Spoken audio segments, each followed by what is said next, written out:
I would like to present the Holy Grail of Land Cruisers, the elusive 1983 U.S. market spec FJ40. I've owned, I think, about 30 of these over the years, and I wish I kept every last one I've ever sold. In fact, every one I've ever sold over the years, if they resell, they have risen in value by ridiculous margins. There's a couple reasons for that. I think in general you're seeing the vintage utility vehicles, especially Land Cruiser FJ40s and Broncos, just going through the roof as people are starting to respect them as they do sort of traditional classic vehicles. Add to that the fact that the 83 is decidedly the most refined and evolved version of the FJ40. In essence, an 83 is pretty much the same mechanical beast as up to a 1987 FJ60. So you have smoother suspension, better interior ergonomics, quieter transmission and transfer case, taller gearing, tons of little things down to like a dome light that works when the doors are open. This particular truck being an 83, that means it's one of approximately 300 that were made. And out of that approximation of 350 of them came with factory power steering and air conditioning, and this truck is proud to be one of those 50. Both the power steering and the AC work as it should. Truck has 86,206 original miles. It has been garage kept since day one. 2 owners since new. Owner that I purchased it from has owned it since 1985. When sold new, the dealer undercoated and Z-barred the heck out of it, which is probably why we're looking at such a phenomenal body. Keep in mind, this is 100% original paint, upholstery, rims, trim, weather stripping, everything. We've just detailed it and we've combed through it mechanically and done a stage 1 restoration. A TLC, a stage 1 restoration, means basically we have a 35-page list designed specifically for the model. We spent about 4 days going through that list, getting the specs, compression, leak down, pressure testing, miking, blah, blah, blah, to determine what is not within factory tolerances or specifications. Then we go back through it and repair any and all of those items using OEM parts to restore the integrity of the truck. So it's not like a stage 3 where we indiscriminately restore everything. It's where we're taking advantage of the originality of the vehicle and combing through and replacing all the things that perhaps people haven't bothered to do or were not aware of.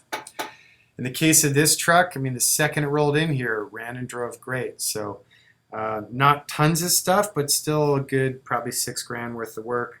Went through the front brakes, new OEM pads, turned the rotors, new rear wheel cylinders, turned the drums, shoes were new OEM, so they're fine. Put a new fan clutch on it. We did a full valve adjustment, new valve cover gasket. We did a new OEM muffler and tailpipe. We did a massive OEM tune-up, so on top of the valve adjustment and stuff I've listed, that included new OEM plugs, wires, cap, rotor, fuel filter, and timing adjustment. We replaced the clutch slave cylinder and the hydraulic hose. We replaced the front bumper. We replaced the driver and passenger door mirror arms and heads. We replaced the battery hold down and the charcoal canister holes, rear differential pinion seal, and fresh gear oil. Gosh, I don't know what else to tell you. I mean, really the only thing I would do to this truck, whoever buys this truck, I highly encourage you, leave it stock. It's imperative. They're only stock, they're only original once, and finding a truck this rare in this sort of exceptional condition makes for a serious blue chip investment. You just can't go wrong with it. If you live on the beach or Boston or somewhere super salty, please buy a trashier truck and have your fun with it. But this truck really is something that the responsibility will be for preservation of it. And only thing that I would do to it is the Old Man Emu suspension upgrade. 33 by 10.5 BF Goodrich all-terrain black wall-out tires. And maybe the headliner, I mean, it's starting to sag. You could get away with it and just leave it alone and call it patina, but it might be worth doing. I don't know if you guys have been following the market recently, but I've been watching some fairly questionable trucks showing up on eBay, and they're quasi-restored. A lot of times they're kind of tramps with lipstick on them, and they are pulling serious money. Um, I just don't get it, but I mean, it's great to see the trucks getting that sort of respect, but at the same time, that means a lot of super tramps that were kicked to the gutter are suddenly considered valuable and marketable and coming back out. So take it or leave it. That's my thought. Certainly would take you a long time to find one this nice. I know it's been at least a couple of years since I've been fortunate enough to find one like this. We totally stumbled into the truck.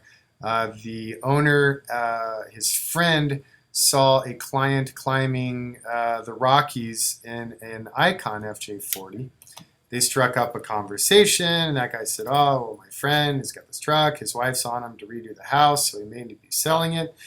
One thing led to another. The guy reached out to me. I was super stoked. I mean, I bought it right over the phone.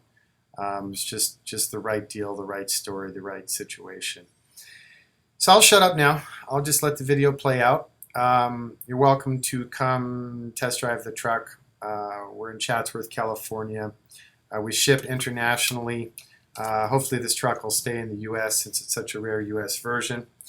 And that's my whole story. 818-280-3330, TLC4x4.com. And as always, I really appreciate y'all's support for my brands. Take care.